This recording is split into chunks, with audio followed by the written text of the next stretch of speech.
Welcome to another episode of Inside the Mavs. Kevin Gray, Mavs Insider for 105 through the Fan, joined by my partner, Grant Afseth of Mavs Sports Illustrated. Appreciate you joining us on Apple Podcasts, Spotify, wherever you get your podcasts for free. Make sure you give the podcast a 5-star rating and write a review while you're there. And, of course, you can find me on Twitter at Kevin Gray Sports. You can find Grant on Twitter at Grant Afseth. I know we've been gone for a little while, but Grant is back from Vegas covering all things Mavericks for Summer League. Got a lot to get into today, and also got a great guest joining us here on the podcast as well. Before we get to our guest today, Grant, what's going on? How you doing? I'm doing pretty good. I'm glad to be out of the Vegas dry heat. That was wild for 11 days. It was like 117 the last day I was there. It was terrible. So I'm glad I'm out of that. It was good opportunity to cover a lot of games though. It was awesome. Well, your coverage was tremendous. We'll get into that throughout the course of the show, but obviously you spending all the Summer League there. You got a lot of news and notes that we'll definitely get to over the next couple of episodes, including today as well. But without further ado, we want to bring in our guest today here on Inside the Mavs. He's an NBA writer and podcast host for Hoops Hype for USA Today Sports. You can find him on Twitter at Mike A. Scotto. Michael Scotto joining us here on the Inside the Mavs podcast. Michael, what's going on? Gentlemen, what's up? Looking forward to Texas two-stepping with you on the pod today. Well, we appreciate you taking a New York minute with us here to be able to help us out and talk a little Mavs basketball. Obviously, for you, Grant, he was in Vegas. Michael, you were in Vegas as well. What were some of your just quick takeaways from what was really the star of the whole show, Victor Wembanyama making his NBA debut? We saw Scoot Henderson as well, Brandon Miller. But for you, what were some of your overall quick takeaways from Summer League? Sure. I think first off, from talking to everybody, execs wise around the league, it was pretty clear when Victor Wembanyama was there for us, it was the most packed I've ever seen that arena. And we've all said that it was more packed than when Zion Williamson made his Summer League debut, we felt. The buzz from Wembanyama is more than palpable. It's electric. And, San Antonio obviously hit the lottery jackpot in getting him. Other than that, I would say, the NBA had a nice party for the media. And then I would say, a couple of clubs were good.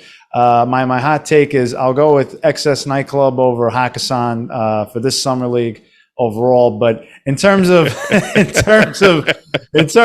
the court stuff, I mean, I think the one thing that was a little sad was Scoot Henderson and Amin Thompson got hurt pretty early, which is a little disappointing, but thankfully they're both okay. I think both those guys are going to have tremendous years, and we're going to be doing our Hoops Hype positional rankings for the 2023-24 season. You can expect to see both those guys somewhere in the point guard rankings. So definitely looking forward to that. And, I think overall it was a fun atmosphere. By the time we got to Vegas, it was about the 6th or the 7th or so, a lot of the blockbuster moves happened. Although, for you guys, like Grant Williams was in the process at that point of coming to fruition. I did touch on that on Hoops Hype, that he was a guy that we're looking at and came to fruition, of course. They've got some more stuff that we'll get into at that wing position. But overall, I think now, kind of like Grant talked about, it's the dry heat. It's a little dry right now. It's mostly two-way guys and, minimum contracts. And everybody's waiting, of course, on whether the Damian Lillard trade is going to happen sooner than later. James Harden, of course, with the Philadelphia 76ers and his situation. But we'll touch on all that shortly on your show. In terms of, like when you talk to people around the league, as someone who, talks to a lot of people, were there any players that maybe like under the radar that kind of stood out that were brought up when you talk to people around the league?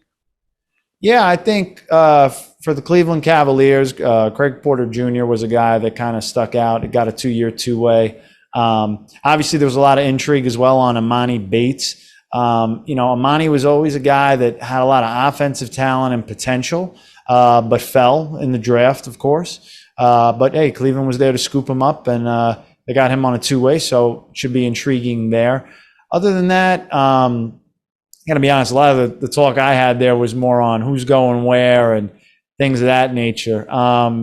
You know, privately, a lot of coaches will tell you that by the end of the first weekend, a lot of guys were like pulling out, and you know, some of the star players were getting hurt anyway. So, you know, some people felt like it was an extension of the G League showcase in a way, a little bit.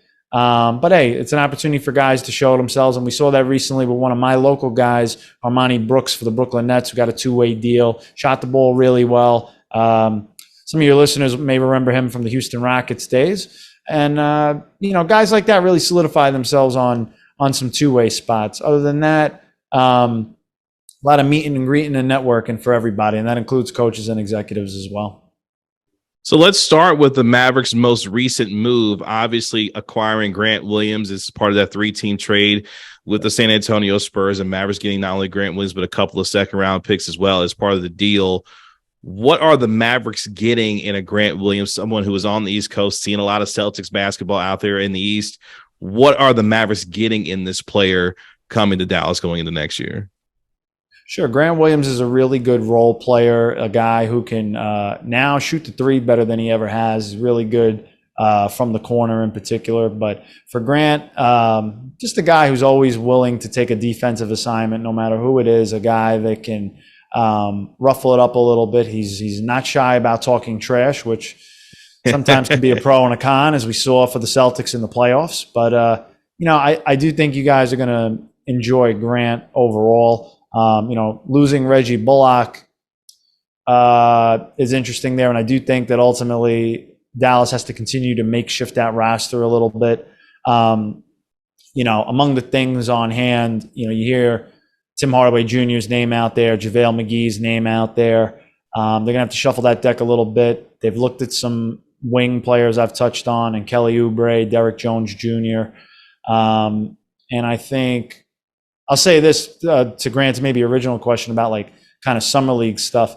I think for me looking ahead, I think Jaden Hardy is going to have more of a role this year. And I don't know if he's going to fully break out, but he's definitely going to have an expanded role in my opinion. So I'm looking forward to that. I do think he's a really talented young player who can carve out a nice niche for Dallas. And then they got to figure out too, you know, heading into training camp, what are you doing with Josh Green's extension? So a lot of different moving parts for the Mavericks, you know, we'll touch on, but exciting times in a way. And obviously the Kyrie Irving deal getting done. He's got a new shoe deal too.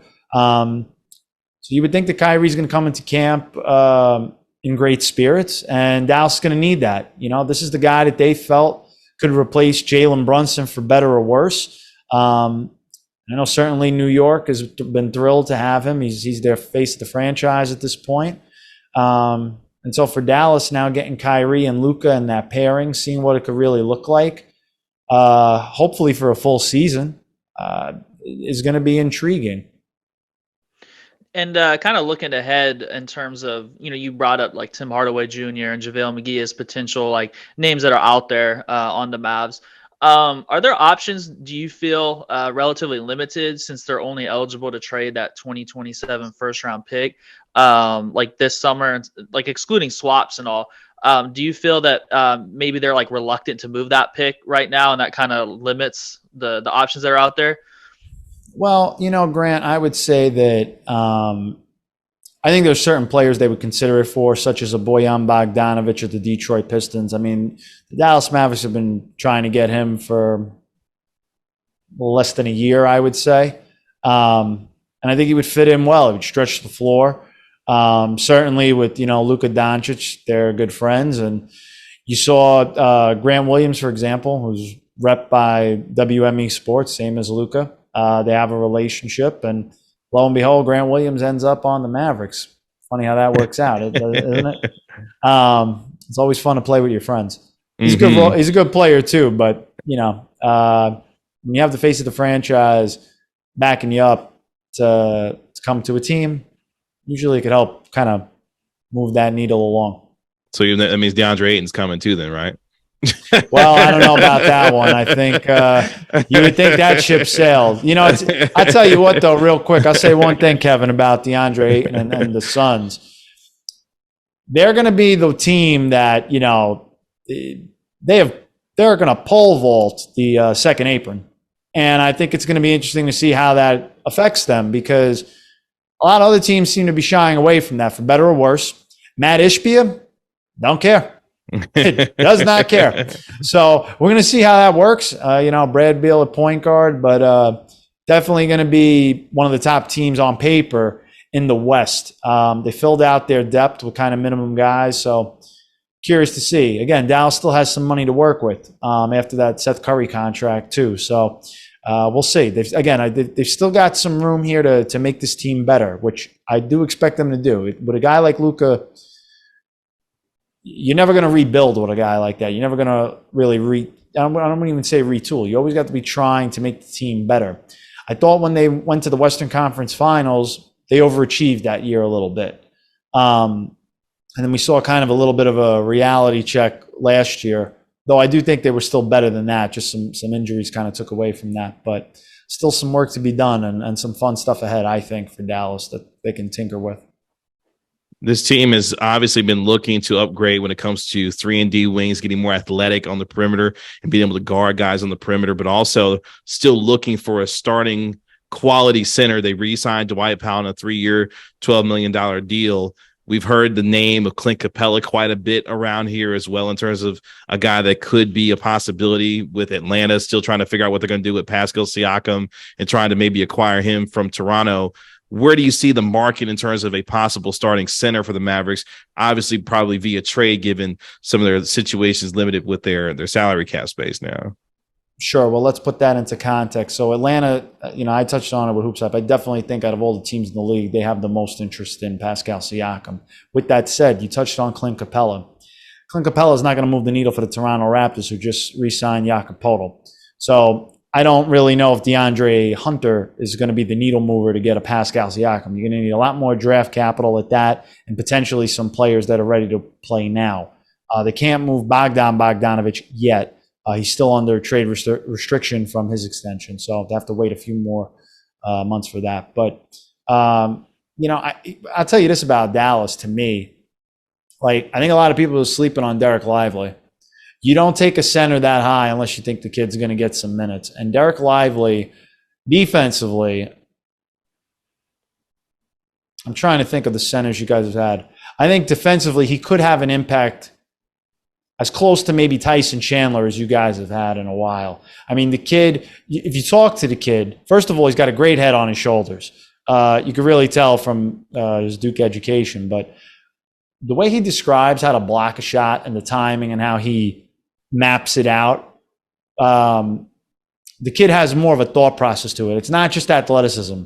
And I think that'll help him be a defensive force for the team. Should be a really good lob threat with Kyrie. Kyrie and Nick Claxton have really good chemistry in Brooklyn. I think Dereck Lively can slide into that role well. And in terms of shooting the ball, Dereck has told me, I've written about it on Hoops Hype in the aggregate mock drafts we've done, he thinks he could shoot the ball a little bit better than people give him credit for. Now, time will tell. I don't know if he's going to start stretching out the floor like Brook Lopez, but at the end of the day, I would not sleep on Dereck Lively. I wouldn't personally. Sure, they're going to still talk about Clint Capella and whatnot, but to me, if you're Atlanta, you just re-signed DeJounte Murray to an extension, and you got Trae Young there.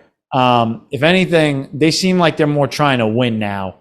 So I don't know if moving Capella moves the needle. The only way you do that, in my opinion, is if you feel Onyeka Okongwu is ready to be the full-time starting center, which, hey, it's a possibility. The kid is an efficient player in the minutes he's had.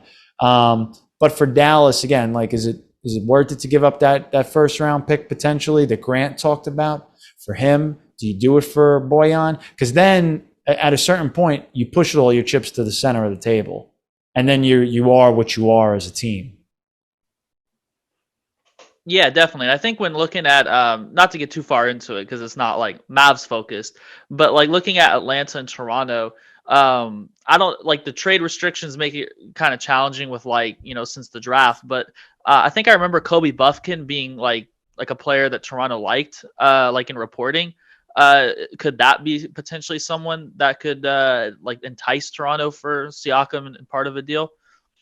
I don't know if Kobe would entice for Pascal, but could he be in a package? Sure. That's a better those are their young sure. assets, you know. Certainly, and at that point, you know, a lot, you know, to that end, if you're Atlanta, also on the flip side, I know I touched on, well, maybe Clint Capella wouldn't fit them, but Masai Ujiri likes young big men, and you know, Onyeka Okongwu could appeal.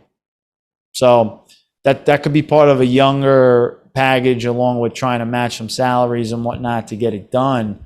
You know, that's again where a guy like DeAndre Hunter comes into play. But a lot of moving parts there that time will tell. But I'll leave you with this on them, Grant. I mean, anytime talk with executives, and I touched on this in the last Intel piece, one scout in particular said this: Toronto always dangles players, but they don't always pull through. Then they pull them back. You know, it's like going out and into to the ocean on the boat, and you got the bait dangling. You're seeing what fish you could pull in. So we've seen this before from Toronto. And the last thing with them, they're not afraid to lose people. They've lost Kawhi Leonard for nothing. They lost Fred VanVleet for nothing in your neck of the woods, you know, to the Houston Rockets. So, you know, it wouldn't shock me if Pascal stayed. I don't know if he's going to. Certainly a lot of smoke and noise. You know, Smokey the Bear would be in the forest right now with all the smoke around him. So we'll see. Of course, Siakam in the final year of his deal owed over $38 million for Toronto, or wherever his next stop may potentially be. They'll be getting an expiring contract for him during his final year. And it's funny because we're talking about obviously some of the different things that are still left out there in terms of the league and some of the moves that could be made with the Mavericks and what they've done so far. How would you assess what the Mavericks have done, specifically starting with bringing back Kyrie Irving on that 3-year, $126 million deal? That was kind of the centerpiece of their offseason, getting him back to start with. How would you assess what the Mavericks have done relative to some of the goals that they're trying to accomplish in surrounding Luka and now Kyrie coming back for this team? Well, I think Toronto was trying to I think Dallas was trying to thread the needle there in terms of not bidding against themselves with Kyrie, but also making him happy enough. And, you know, it not being, you know, there were some incentive clauses there. So I think that makes the deal a little better. But it's a risk. It is a risk because at the end of the day, we saw towards the end of his Brooklyn tenure how relatively little value he had. I know obviously Dallas gave up an asset for him, but still, I mean, it makes you wonder. You always have to wonder how he's going to feel with the team. But for the rest of the team, you know, I think Grant Williams is a fine role player. They got some draft capital back, which they needed in those second-round picks. You know, losing Reggie Bullock, a little tough as a 3-and-D guy, but you got to give to get. I like Olivier Maxwell Prosper. I think he rose up in the draft. Him and Ben Shepherd for the Indiana Pacers were two of the biggest risers in the draft. So, you know, we'll see there. I like Dereck Lively defensively as an anchor for them. I think they desperately have needed that in the past. You know, Dwight Powell's more of a kind of guy that could take a charge, rebound, do a little thing, set screens, but he's not a shot blocking defensive presence. So I did like that move. I think Jaden Hardy inherently is going to get better, as I touched on. You need ultimately a couple things. Kyrie Irving's got to stay healthy. Luka Doncic has to stay healthy, and Maxi Kleber. I don't think enough people talked about the absence of him last year. Really good role player and a guy that could stretch the floor. And you know, you guys touched on it, you know, Kevin, that they need a little bit more defense on the wing. Now, I don't necessarily know if Kelly Oubre Jr. would do that, but Derrick Jones Jr. his name popped up, which I had reported was interesting to me. I thought maybe that could be a guy. Really good athlete and a defensive guy with length. I do think there are some other guys out there they're looking at, though I haven't heard concrete stuff yet as much as the other two. So we'll see. You know, they're still incomplete for me. I want to see if they can do something with Tim Hardaway Jr. and JaVale McGee in particularly, because at this point, you know, I don't know, what could you call the JaVale and Mavs situation right now? What do you call confusing that? That's one word that comes to mind for me. Confusing. Yeah, it hadn't come to fruition the way I think both sides thought. Certainly gave him enough money in the starting role, and it just Didn't work. I guess when you kind of look at the general landscape late in free agency for those defensive wings, are there any, like Mavericks aside, just in general from like an NBA perspective, are there any that are available that are kind of drawing interest around the league that maybe we should keep an eye on like later on, or is it just kind of like a late free agency, kind of like a depleted landscape right now? I would say that if you want a minimum, come on down. That's where it's at right now for a lot of free agency. And, teams don't feel a need to leverage much more than that. But in Dallas's case, they do have some more money left over from the mid-level exception that they can use if they choose. Or you can save some of that money, maybe wait to the buyout market. I know some teams have done that in the past, but I'm personally always a little leery of that because to me, you don't know where you're going to be by then. If you don't fare well enough and you don't have the depth early on and you fall in the standings, what's it going to matter at that point? And in the West, which is got a lot of competition out there, I think it would behoove them to give it their best early on. I mean, look, I'll say this to the both of you. If Luka Doncic and the Mavericks can win and be, I don't know, a top 4 team in the West, and he puts up his 32, 8-8, guy could be an MVP candidate. He's always an MVP candidate. It's just whether the team is good enough or not around him. So you got to maximize Luka while you can now. Kids, I know he's still got time before his like quote unquote prime, but I'm always a big believer in maximizing those years. You saw with the Bucks with Giannis a couple of years ago when they won the title. I always think there needs to be a sense of urgency for guys like that. You can't take them for granted. And speaking of that sense of urgency, I'm looking at this coaching staff as someone who you're familiar with because he spent some time in Brooklyn, and that's Jason Kidd and what he is going now into his third year to try and do for this team. Obviously, getting to the Western Conference Finals in year 1 was tremendous. The step back that he took in year 2, for him, is he the right man based on what this roster is and still what they need to fix going forward? Is he the right man, in your opinion, to be able to lead this team to where they want to go eventually?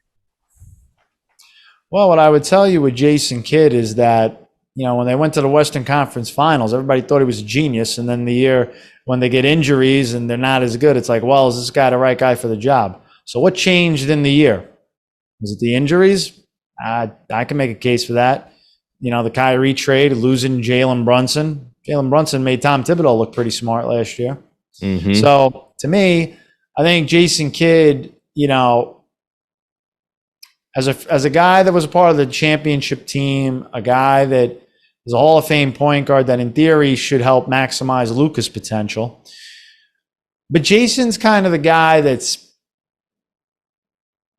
he's doing like the subs and stuff, but he's like the manager of everybody. At the end of the day, for the offense and defense, you got Sean Sweeney there. You got other X's and O's like kind of guys to balance it out.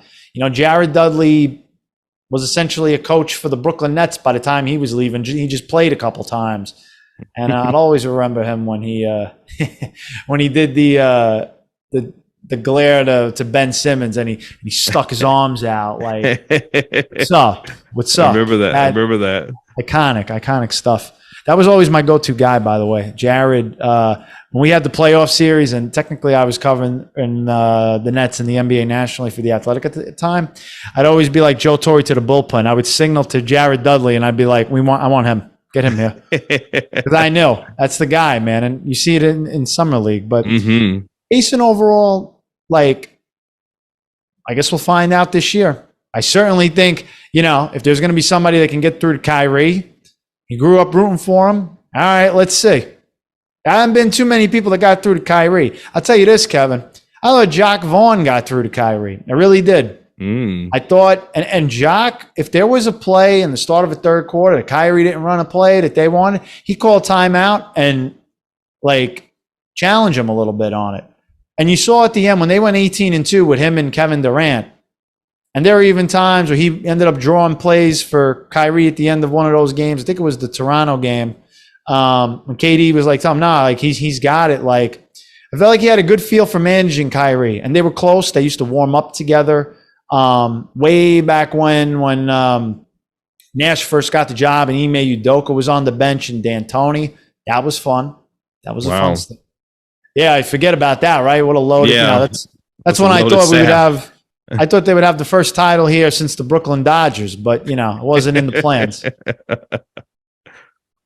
And speaking of Jared Dudley, I felt like after covering the Mavs Summer League and them going 4-1, it seemed like a lot of people were impressed with his ability to give detail and the answers in post game and communication from the sidelines throughout games. Is he someone that you could see kind of emerging as a potential coaching candidate or a bigger role over the next year or two around the league?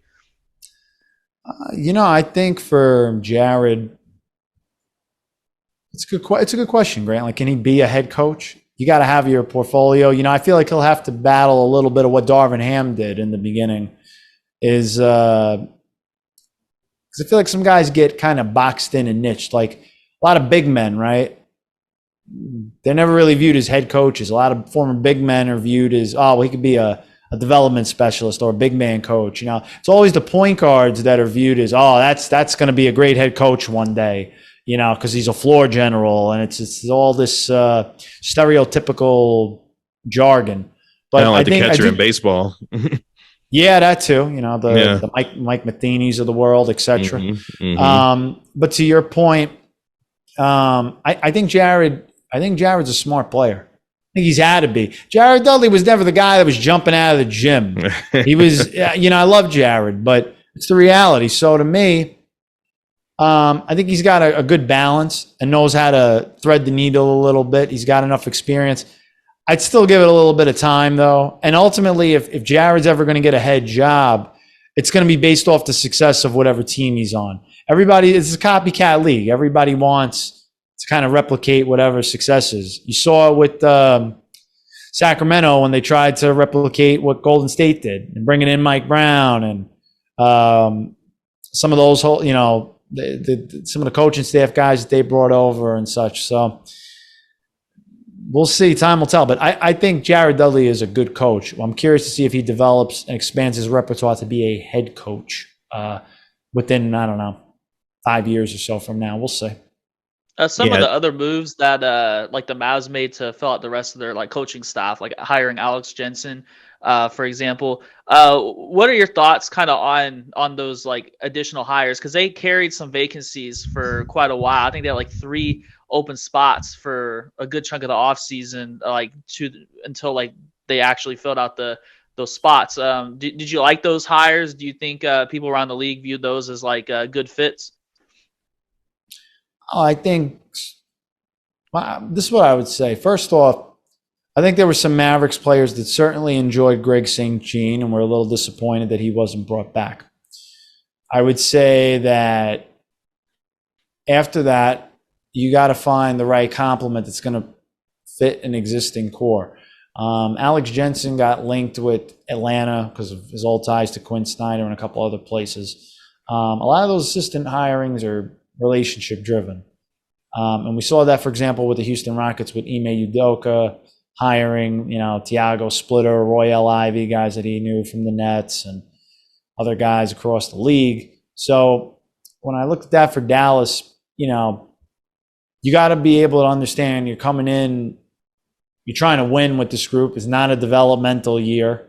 And for example, if you went to the Washington Wizards, Wes Unseld, has another year on his contract. So you're kind of taking a little bit of a risk there if you're an assistant going there, but maybe it was the best move that you could do for yourself. So for Dallas, I think that, they had to replace Greg St. Jean. They feel like they've done that with Alex Jensen, and we'll see with the rest of the staff going forward. But for a majority of it, it's back. Sean Sweeney and whatnot, come to mind. And the rest of that group with Jared Dudley, etc. So still have some continuity there. The Mavs also made a front office addition with Dennis Lindsay as an advisor. What are your thoughts on adding him into the mix? And Dante Exum, he selected him 5th overall. Previously when he was with the Utah Jazz. Are there any other things that you kind of feel could have been, maybe see as influence, if you will, from the Mavs offseason so far? Yeah, I don't know if that selection was at the top of the resume for Dennis Lindsay, but what I would say is that he certainly brings a lot of veteran experience. Nico Harrison is not a veteran GM. He's still relatively new to this. I think some people thought maybe that Dennis Lindsay could have ended up in Houston, but didn't come to fruition. There were some whispers about that. So he doesn't end up too far down the road. And I do think he'll have some influence. I don't know how much he had influence on the Dante Exum signing, but here we are. So to me, I think it's just bringing in another mind, another veteran mind, and someone who won in Utah. So I think that's part of it. And you have to kind of build a little bit similarly because generally speaking, teams like Utah, respectfully Dallas, you're not maybe getting the quote unquote star free agent to sign. You've got to build other ways through the draft, through trades, and he's got experience doing that. So, we'll see. We'll see how it shapes up for Dallas. As we kind of get into the later part of free agency, there's a name that Mavericks fans have been looking at and have been wanting to see if there could somehow be a possibility of him coming here. And obviously, I'm talking about a guy like PJ Washington, for example. Obviously, has there been any connection that you have heard with him and the Mavericks, with him trying to debate whether he's going to take a qualifying offer from Charlotte and then get back into free agency next year, kind of like how Miles Bridges did? Is there anything to that based off of what your intel is telling you? Yeah, I mean, right now there's still hope from PJ and his camp they can get a deal done. Ever since even the extension talks, they've wanted in the high teens to $20 million a year. That clearly hasn't come to fruition yet. I had reported it seems like ages ago now on Hoopsite, but Charlotte talked with him previously about like a $4 for $52 million deal. And now it's like, well, yeah, there's some teams with the full non-taxpayer mid-level, but then wouldn't Charlotte just match that at that point? It's kind of what you were kicking around for the extension anyway. Mm-hmm. So it's a little bit of a patient game. I don't know if they can get a sign and trade done at this point, which honestly, I feel like for restricted free agency, it usually ends up one of two ways, except for DeAndre Ayton. In a very rare instance where you get an offer sheet these days, it does not usually happen. Normally, you're either re-signing with your own team or you're doing a sign and trade. And I still think that the market has time to bear that out. At this point, there shouldn't be any urgency. The market's relatively dry. Unless you really have a team that thinks that PJ Washington is going to help take them over the proverbial hump as either a playoff contender or something along those lines. You saw what he could do in an expanded role in Charlotte. Mm-hmm. They're in a weird transition themselves because they've got LaMelo Ball. Now you got Brandon Miller. You got Mark Williams. You got essentially 3/5 of your starting lineup as a young core. Miles Bridges is a wild card now at power forward. PJ Washington is a wild card at power forward. And so they've got to figure out some other pieces there. And, you got Terry Rozier and Gordon Hayward, and it's I don't know. It's a little turbulent to me there. I'm very curious how they're going to shake that out ultimately. Gordon Hayward's a guy I would look at. He could help contending teams in the final year of his deal. Which always, it's funny, all his contracts are so hard to trade, and then when it's an expiring, well, it's not that bad. The money will come off the books at the end of the year. So with that being said, obviously with the names that are out there, you mentioned a couple of names with, Kelly Oubre, Dereck Jones Jr. Are there any other realistic names that you could see that could be on the Mavericks radar given, what limited resources they're working with at this point? I don't think it'll be anybody that would tickle your fancy, to be honest with you. I'm going through my notes in my head. Yeah, it's not going to be anybody that would tickle your fancy just yet. I think to me, Kelly Oubre and Dereck Jones Jr., I thought were more notable. Minus, I hadn't heard anything on PJ Washington. I know you asked me. I hadn't heard that directly with Dallas. And I certainly feel like you have to get in Grant Williams. It's like, you're going to double dip at that position? Might be a little tough. And you just drafted the kid, in the first round that plays in power forward too. So Max Prosper, yeah. I'm going to call him OMP. There you go. So, yeah, like, to me, I don't think that's the position you got to work at. I think you got to look at the wing more. One player that's still, or was a member of the Mavericks last year that's still available, and I think many consider one of the top free agents, is Christian Wood. Have you heard anything about his market? Because it seems like there's a lot of things that are kind of stagnant around the league right now without too many like new developments. Yeah, Grant. I mean, the last thing I had heard really, and I touched on this a little bit on Hoops Hype, was that there was a possibility of a sign and trade at one point of Christian Wood for Malik Beasley. Dallas had some interest in him, but it didn't work out, unfortunately. But I think for both those guys, because they would have got paid more. For Christian Wood right now, I mean, there was always the talk of like Miami, but here we are. It boggles my mind a little bit that, you see some stuff out there about him only getting minimum offers from teams. I don't know if he's gotten more than that. I would imagine if he did, then he'd be off the board. But the guy averaged like 16 and 7. And I don't care, if he's not as good a defender or whatever. It's like, you can't tell me Christian Wood can't help a team. Now,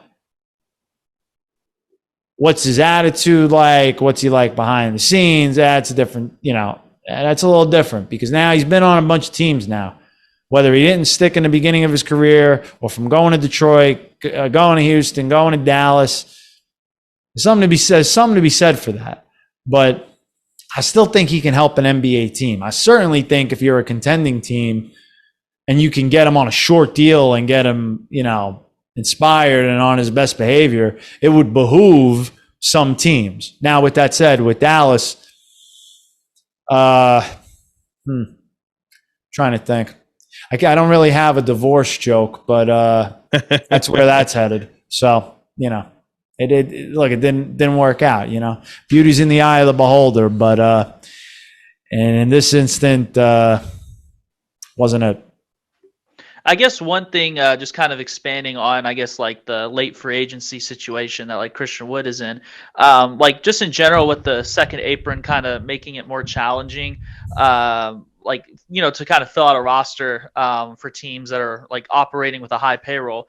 Do you see that as limiting, like kind of players that may not be like sticking around with their current team, like making it harder to get like, I guess, a higher salary or contract like going forward, like making more so like the need for like sign and trade cooperations and like things of that nature to kind of like make movement happen? Yeah. What pet you got back there? my dog is just going crazy right now. I apologize for that. I thought so. I thought I saw something moving in the background there. I would say the second apron almost is acting like, again, except for Matt Ishbia and the Suns. I would say the second apron is kind of like, it seems like a line that a lot of teams just don't want to cross. It's almost like a hard cap to some. Again, not Matt Ishbia. But people are acting and, behaving that way. You look at a lot of deals that people have signed too.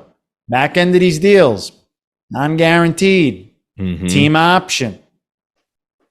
It's all about flexibility. So I don't know if this is what the union thought would happen, but there's other teams are certainly operating under it, and clearly some of these owners. So I think, it's interesting because on one hand, you get guys like Fred VanVleet that break the bank and they take the truck with them and all the checkbooks and whatnot. But then you get some guys and this happens every free agency, you get some guys that get squeezed. So eventually the money dries up. So is that because of the second apron or is that just natural free agency? I mean, we're going to see going forward. But again, as of now, the only team that's really, really like making a gusto effort to not care about that second apron is Phoenix. Yeah. And blatantly. Yeah. And publicly. He's like, and we're going to win and we're going to do it this way. We don't care. It's almost like a little bit of an overconfidence, you know? Yeah, Ishby is a wild one. That is one thing I've come to learn about him so far as governor of the Suns, is that he is a wild one, and not, I guess in some ways you kind of want that from, your team owner or whomever, to feel like they can go and maybe buck the trend of the rules a little bit to make their team as good as possible. But at the same time, I'm sure the NBA is going to be watching with a close eye what the Suns are going to be doing over the next, couple of years. Before we get you out of here today, just want to get your overall thoughts on the landscape. Obviously, two big moves that I think the league is obviously waiting on: the Damian Lillard situation in Portland, how that shakes out if he eventually goes to Miami or somewhere else. And then obviously a player that you're familiar with, James Harden, with the Philadelphia 76ers. What has been your take on each of those situations, given the volatility with Harden, reiterating that he wants out there, and Damian Lillard obviously finally wanting out of Portland? Where do you see those two situations heading? Sure. First of all, I appreciate them not doing any blockbuster trades on my birthday, which was Monday. I was appreciating that. Happy belated birthday. There you go. Appreciate that. Knocking down the door for 34. And I would say the only other thing I ask is I'm going to go down to the Jersey Shore, middle of August. Hopefully, it doesn't go down then. We dealt with Donovan Mitchell last year. As far as my take on the two, Damian Lillard, I think NBA Twitter has been banging the table for him to want out of Portland for a long time. And he had his Kevin Garnett moment where he realized that, and look, I think both sides knew this. Once they took Scoot Henderson, and there wasn't a trade that was worth it for that third pick, inherently a decision was made. You're rebuilding at that point. And so for Dame, a guy that's a top 75 player, a guy that arguably had his best season last year, it's time. I think it's time for him to go to a contender. Now, the Miami Heat with Damian Lillard would be fascinating. With him, Jimmy Butler, and Bam Adebayo, no question. I think the problem is for Portland, if you opened it up to 29 other teams, you probably could get better packages out there than what the Miami Heat have to offer. The other issue, Tyler Hero does not fit with the Portland Trailblazers because they have a younger two guard in Anthony Simons who's cheaper. They've got Shaedon Sharpe as well, and they got Scoot Henderson. So which team could take Tyler Hero? We've touched a little bit on the Brooklyn Nets, the Toronto Raptors, the Utah Jazz. Could there be a mystery team? Sure. Could there be somebody else that pops up? Sure. But ultimately, I still think this is going to take a little bit of time. If you're Portland, this is your franchise icon, you can't come back to your fan base with an average haul for this guy, especially when he's under contract as long as he had. Now, granted, some people will say, well, is he going to be worth $60+ million at the back end of it? Well, maybe not. You don't know that if he gets hurt. Who knows? But you're trading for Damian Lillard to win now. And that's what it's about. Yeah. You give yourself an exponentially better chance if you have Damian Lillard now. So, look, obviously Damian wants Miami. I do think in some form Portland wants to do right by him and take care of him and send him where he wants to go. But there's got to be a little bit meeting of the middle there in terms of more compensation. How that's going to come, we're going to have to see. Miami's going to have to gut a little bit of their depth, no question. And for anybody that's worrying about that, and they lost Strus and Gabe Vincent, and if they make the trade for Dame, they already found like Orlando Robinson. They're going to find the next guy who you never heard of. That's what they do. Yeah. They'll be fine.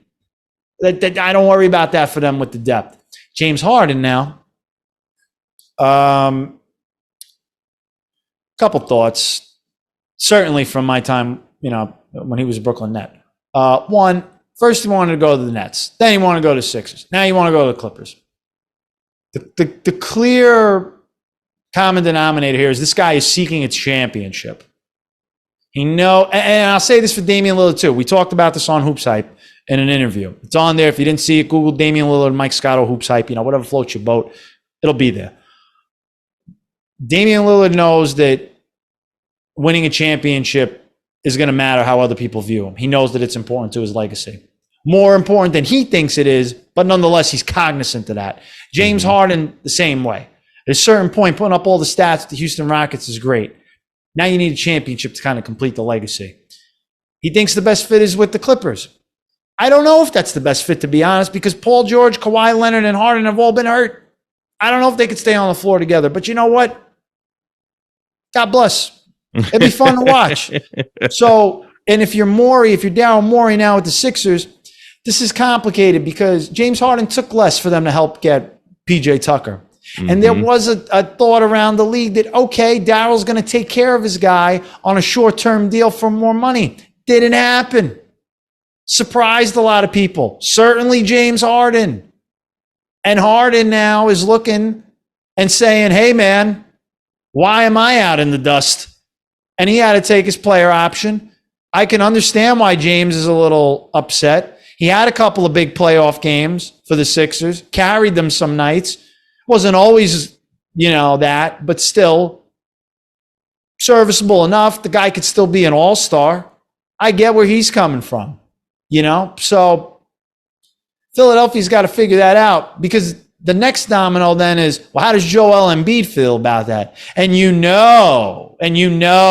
New York Knicks and CAA are waiting, monitoring, whatever word you want to say.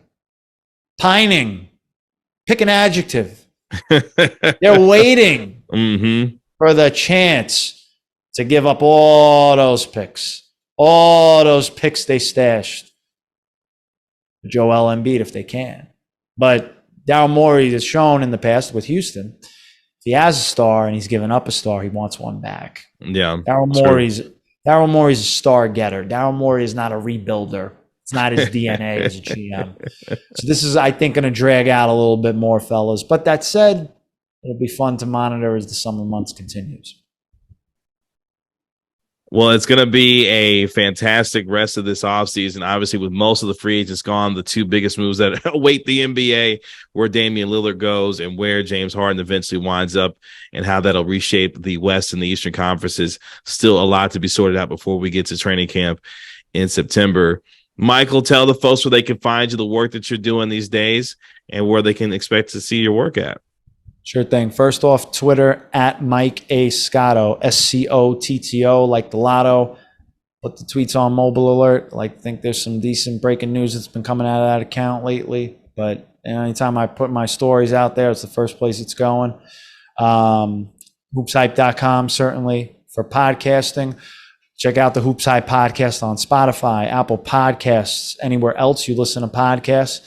And appreciate the follows, the clicks, the listens, the supports. It's been a good summer so far. There's still more work to be done, but appreciate those that have been following. And we're closing in on 50,000 followers, so maybe that'll be you.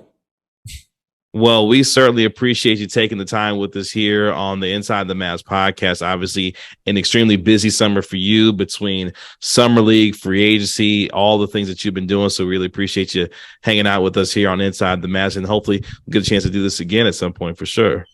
My pleasure. Appreciate the support. I know I told you guys behind the scenes we would get it done. Just bear with me because it was a little hectic during the very start of free agency and traveling from, just even before then, combine to getting ready to go out to Summer League and everything. And I appreciate you waiting for me, but it was a lot of fun. We'll do it again down the line as well. For sure. Definitely appreciate that.